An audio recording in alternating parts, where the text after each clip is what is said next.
You have a responsibility when you are approving that charge sheet to remember that it is you to prevent abuse of power and process in this country. So we are here to call you out as well and tell you we are not very happy. The Chief Justice of this Republic gave us a history of these rights. You know, people always forget that everything that has been put in the Constitution is drawn out of the experience of Kenyans with previous regimes. There is an experience to it. In fact, I always refer people to the CKRC report. You will understand the why. Why are these things framed in the manner that they are framed in the current Constitution? So, I always go back. If you want to understand the frame of mind of Kenyans, why they say the DPP needs to also prevent abuse of process. Because there was a prosecutor called Bernard Chunga. Everybody remembers Bernard Chunga. Maybe the other ones may not remember. Yeah. So, there is a historical context to some of these things. And the CJ took us through that history. And she spoke about corruption as well. And she asked, who is this that is bringing corruption to the judiciary? We in Parliament have also been accused that we are rent seekers, that we go to ask people for money. I want the president to tell this country, who are these people who go and ask his cabinet secretaries for money? They are his cabinet secretaries. Who are these people that ask governors for money?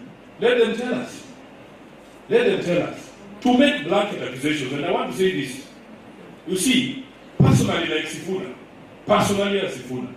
I had taken a public position on Gachagua way prior to the impeachment. Are you telling me you paid me to do something I already wanted to do? Had I not gone on record objecting to some of the things that were coming from the pulpit of the Deputy President? I had said it. Was I going to demand that you pay me to impeach Gachagua? So, Honorable Kalonzo, some of these things that people say, they are besmirching the entire house. If somebody has come to ask you for money, say Sifuna asked you for money. There's a cabinet secretary who claims when they come to the Senate that somehow we ask them for money to be nice to them. I am a member of the Public Accounts Committee. Our proceedings are live. Those of you who have watched those proceedings, do you see a nice Sifuna? Is that what they pay me to do?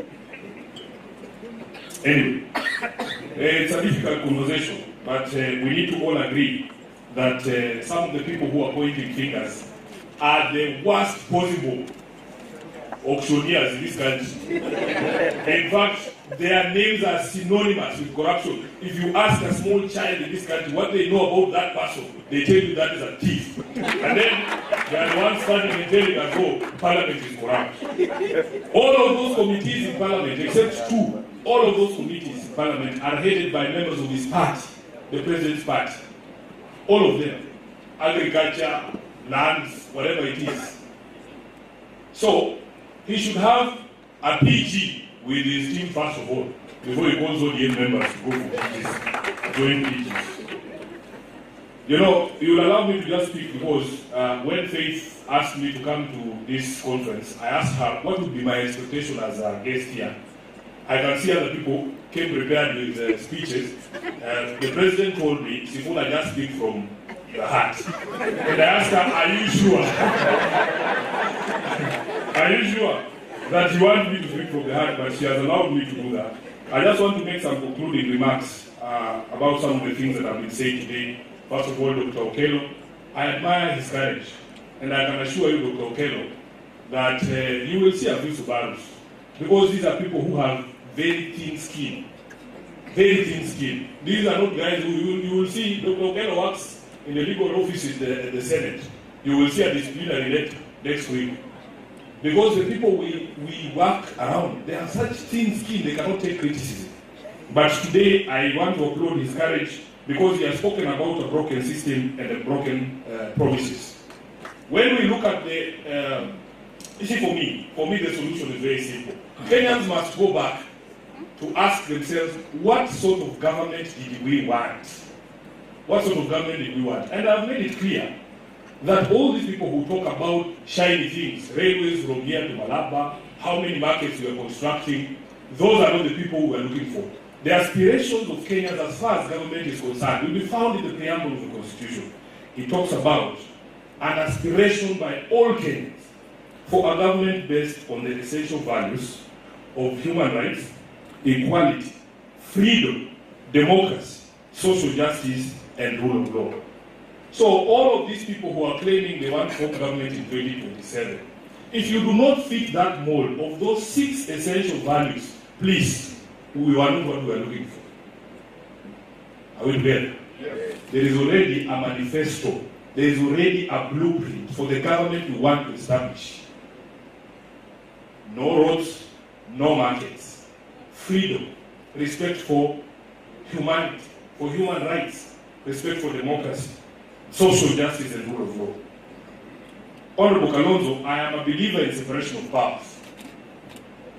I have refused to go to the seat of the executive, and this is one of the criticisms I hope the CJ will share.